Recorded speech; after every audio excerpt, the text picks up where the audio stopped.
માંડવી નગર કોંગ્રેસ સમિતિ દ્વારા માંડવી પ્રાંતને આવેદનપત્ર આપ્યું। ખેડપુરથી માંડવી આવવા માટે ડાયવર્ઝન આપવા માંડવી પ્રાંતને આવેદનપત્ર અપાયું।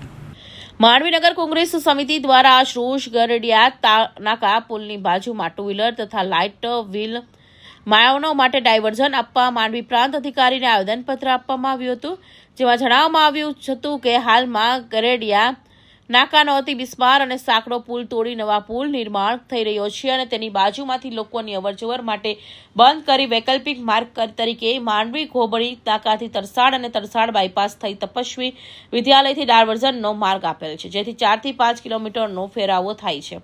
ઈંધણ અને સમયનો બગાડ થાય છે। આ સંજોગોમાં ટુ વ્હીલર તથા લાઇટ વ્હીલ વાહનોની અવરજવર માટે હાલ બની રહી પુલની બાજુમાં ડાયવર્ઝન આપવામાં આવે તો માંડવી અને આજુબાજુમાં રહેતા જનતાઓની સમય અને ઈંધણનો બગાડ થતો અટકશે, જેથી અમારે અરજ છે કે તાત્કાલિક ધોરણે ડાયવર્ઝન આપી લોકોને પડતી મુશ્કેલીઓ દૂર કરવામાં આવે। જો તાત્કાલિક ધોરણે ડાયવર્ઝનનો રોડ બનાવવામાં ન આવશે તો માંડવી નગર તથા આજુબાજુના આમ જનતા સાથે આ ગાંધીજી માર્ગ આંદોલન કરવામાં આવશે। આ પ્રસંગે કોંગ્રેસ સમિતિના પ્રમુખ મેહુલસિંહ ખેંગાર, મહામંત્રી સુરેશભાઈ કટીક, તરુણભાઈ પારેખ, અંજુબેન કુણબી તથા કોંગ્રેસી કાર્યકરો ઉપસ્થિત રહ્યા હતા। મેહુલસિંહ ખેંગાર, પ્રમુખ માંડવી નગર કોંગ્રેસ સમિતિ।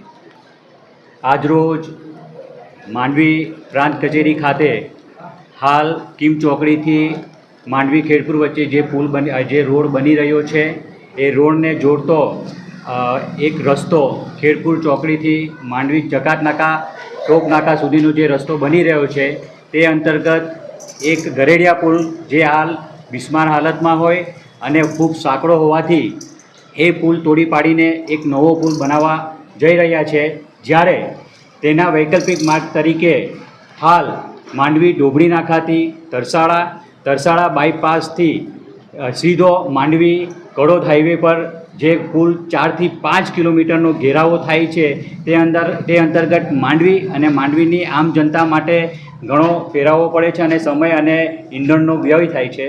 માંડવી ગામ અને આજુબાજુના ઘણા લોકોનો ફરિયાદો ટેલિફોનિક અને પરસ્પર મળતા અમે આજરાજ માંડવી નગર કોંગ્રેસ સમિતિ હાલ પ્રાંત સાહેબને જે પુલ બની રહ્યો છે ખેડપુર ખાતે તેના બાજુમાં હલકા વાહનો માટે અને ટુ વ્હીલ માટે ડાયવર્ઝન આપવામાં આવે કે જેથી કરીને માંડવી અને માંડવીની આજુબાજુના લોકોને પોતાના સમયનો બચાવ થાય તે માટે આવેદનપત્ર આપવામાં આવ્યું છે। અને જો હાલ ટૂંક સમયમાં આ રોડની કામગીરી જો નહીં કરવામાં આવે તો ગાંધી ચિંધ્યા માર્ગે માંડવીની આમ જનતાને સાથે રાખીને આંદોલન કરવામાં આવશે। અમરસિંહ ચૌહાણ, માંડવી।